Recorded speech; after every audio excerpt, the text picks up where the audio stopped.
Welcome to this deep dive. It's designed specifically for you, the learner, as you get ready for the IELTS reading section. We know you want to learn effectively, thoroughly, without feeling totally overwhelmed, and that's really our goal today.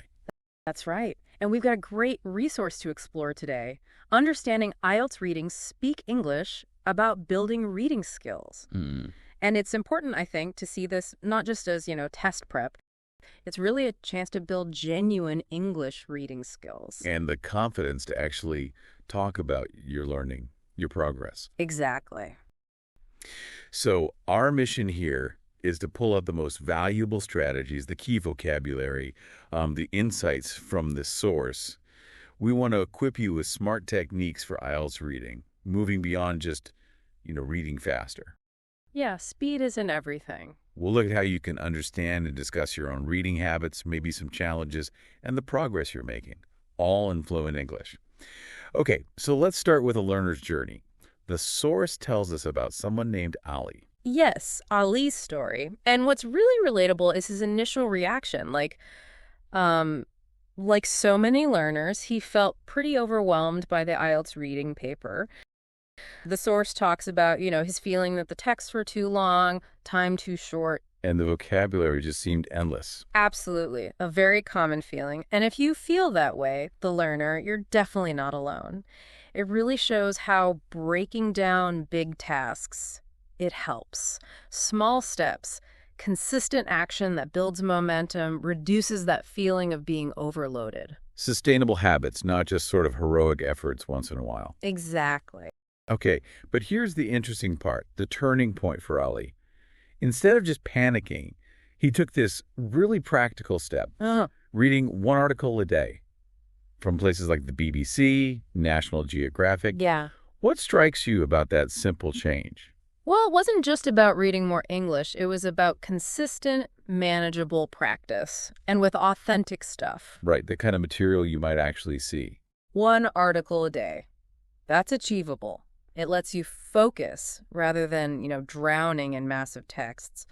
Plus, reading those kinds of sources exposes you to academic language, different topics, complex sentences, linking words, all crucial for IELTS. And he didn't just read, did he? The source highlights his vocabulary strategy. The lists. Making lists of tricky words he found. And reviewing them every weekend. That sounds really actionable for learners. It absolutely is. It's proactive. You're not just hoping words stick. You're actively engaging with them, reviewing them. That's solid language learning. That weekly review seems key for making it stick. Definitely. It makes you think, okay, how are you, the learner, handling new words right now? Are you reviewing them regularly? Good question. Then the source moves on to the specific reading techniques Ali used. Things like skimming for main ideas, scanning for specific details, names, dates, practicing things like matching headings, and importantly, reading the questions before the text. These are core IELTS reading skills. Skimming isn't just glancing, it's actively looking for topic sentences, headings, trying to get the gist quickly. And scanning. You mentioned looking for keywords. Does that mean the exact same word? Sometimes, yes. But crucially, you also need to look for synonyms, related ideas. The text might not use the exact word from the question. You have to be flexible. Got it. So skimming for the big picture, scanning for the specifics, looking out for synonyms too. Exactly. And the result for Ali. Pretty impressive. The source says his score jumped from a 6 to an 8 in just 6 weeks. Yeah, that's a significant improvement. It really shows what's possible, doesn't it? It's motivating. It absolutely is. It shows that targeted practice, the right techniques, can make a real difference. Now, individual results vary, of course. Sure. A jump from 6 to 8 in 6 weeks sounds incredible. Was he maybe already strong in some areas, or is that typical? It's hard to say what's typical, but his progress definitely highlights the power of a structured approach. It should give you, the learner, real encouragement that effort pays off. And I liked his quote the source shared. Reading is like a puzzle, learn the strategy, and it gets easier. That's a great analogy, isn't it? It really reframes it. Not some impossible chore, but a skill you can figure out. It emphasizes there's a logic, a method. And maybe the first piece of that puzzle is just realizing it is a skill you can improve, like any other skill. Right. So the big lesson from Ollie seems to be that confidence came from the techniques, the smart reading, not just trying to read faster and faster. Precisely. Speed without understanding. That doesn't help much. You need efficient comprehension, and that comes from strategy. Okay, so we've seen Ollie's journey habit technique. Let's talk about how learners can actually discuss their own reading process. The source mentions phrasal verbs. Yes, using specific language helps you articulate what you're doing. Let's look at a few. First up, skim through, meaning read quickly for the main idea. Example, I usually skim through the passage first. Right, so you could say, my first step is always to skim through the text to get a general sense of the topic before I tackle the questions. What's the real difference between skimming and just reading fast? It's about intention. Skimming is specifically to get the main points, the overall idea, are not trying to understand every detail. Reading fast might still aim for full comprehension, just quicker. Skimming is more selective. Okay, got it. Another one. Searching for something specific. Example, in matching questions, I look for keywords. Very useful. And you can use it more generally, too. Like when I'm doing multiple choice, I look for evidence in the text that matches one of the options. It shows you're being targeted. Right, you're not just randomly reading. Exactly. Okay, moving from actions to words, the source talks about collocations, word combinations that sound natural together. Yes, using the right collocations makes your English sound much more fluent and precise, especially when talking about academic topics like IELTS reading. Like reading comprehension, the example. IELTS reading tests your reading comprehension under time pressure. That's a core one. You might say, my main focus is improving my reading comprehension skills. It shows you understand what's being tested. Another one. Academic vocabulary. Example, improving academic vocabulary helps you understand complex texts. Very relevant for IELTS. Definitely. You could explain, I'm focusing on academic vocabulary by reading articles related to science and social issues. Shows proactive learning. Then there's matching headings. The example notes it's often tricky. Matching headings is a difficult part. And it's good to be able to name that challenge. You could say, I need more practice with matching headings, or I'm developing strategies for matching headings more accurately. It shows awareness. Lastly, time management. Example, good time management can improve your reading performance. Absolutely crucial for IELTS.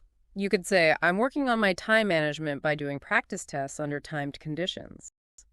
It links the skill directly to your preparation. Using these collocations just makes the conversation about reading feel more knowledgeable. Yes, more natural and specific. It helps in speaking, but also just in thinking about the reading process itself. Now, the source also points out some common mistakes learners make when talking about reading. This is useful. Yeah, knowing common pitfalls helps you avoid them. Okay, first incorrect example. I always confused in matching headings. The correct version. I always get confused when doing matching headings.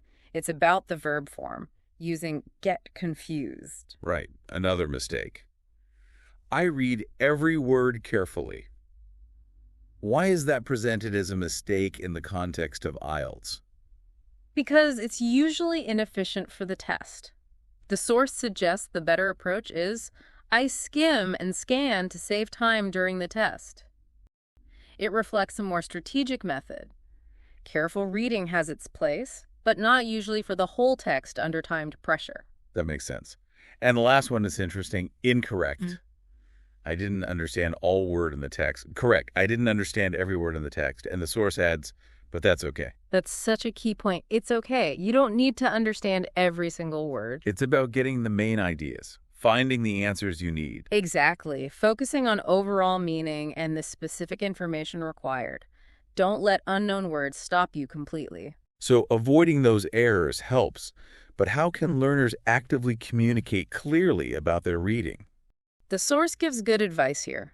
First, describe your habits with specific examples. Like, I read English news every day to improve my reading speed. It shows the action and the purpose. Right. Be concrete. Not just, I read a lot, but what you read, how often.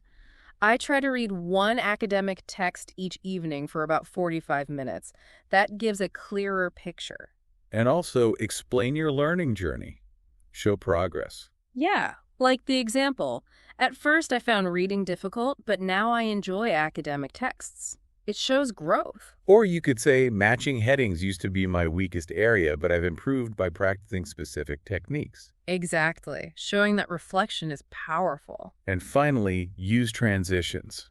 Make your explanations logical. Simple words like first, then, next, after that, so, however. The example was, first I read the questions, then I scan the text for answers. Clear structure. It helps the listener follow your process, and honestly, it probably helps you structure your own thinking too. All very practical. This naturally leads to, well, managing the stress that often comes with IELTS reading. Ah, yes, stress control. Very important. The source offers some solid tips.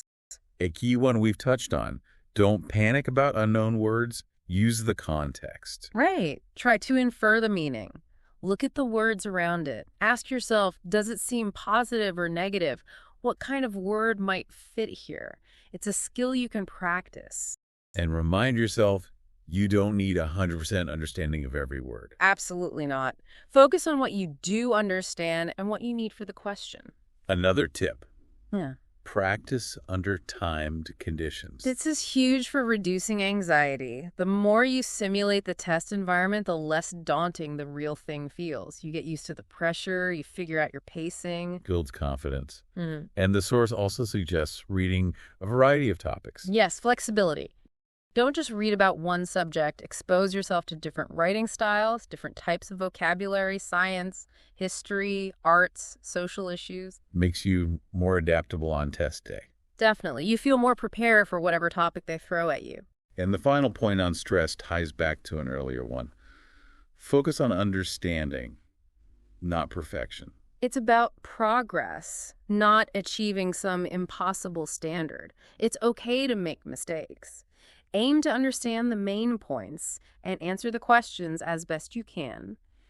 That mindset shift really helps manage anxiety. Okay, so lots of strategies and ways to think about reading there. We should probably challenge our listeners a bit. Good idea. Practice time. All right, the learner. Here's a little task for you. Try using those phrasal verbs skim through and look for, together with the collocation academic vocabulary, in a sentence about your own IELTS prep. And maybe also think about one strategy from Ollie's story that you found particularly useful. Why did it resonate with you? Try explaining that in a sentence or two. Yeah, share your sentences in the comments. Actively using this language is the best way to make it stick. It really solidifies your understanding and builds that fluency in talking about your reading skills. So, wrapping up this deep dive, the core message seems clear. IELTS reading success is about being a smart reader, maybe not just a fast one. It's about the strategies, the vocabulary, and crucially, being able to understand and talk about your own process confidently. So keep practicing, keep reading, and keep speaking about it. Your reading voice, your ability to discuss this will definitely grow stronger. Absolutely. And here's a final thought to leave you with. Think about consciously applying just one of these strategies next time you read something in English. How might it change your understanding or your confidence? We genuinely love to hear about your experiences in the comments. What strategies are clicking for you? What challenges remain? Let us know. Thank you for joining us on this deep dive, and goodbye for now.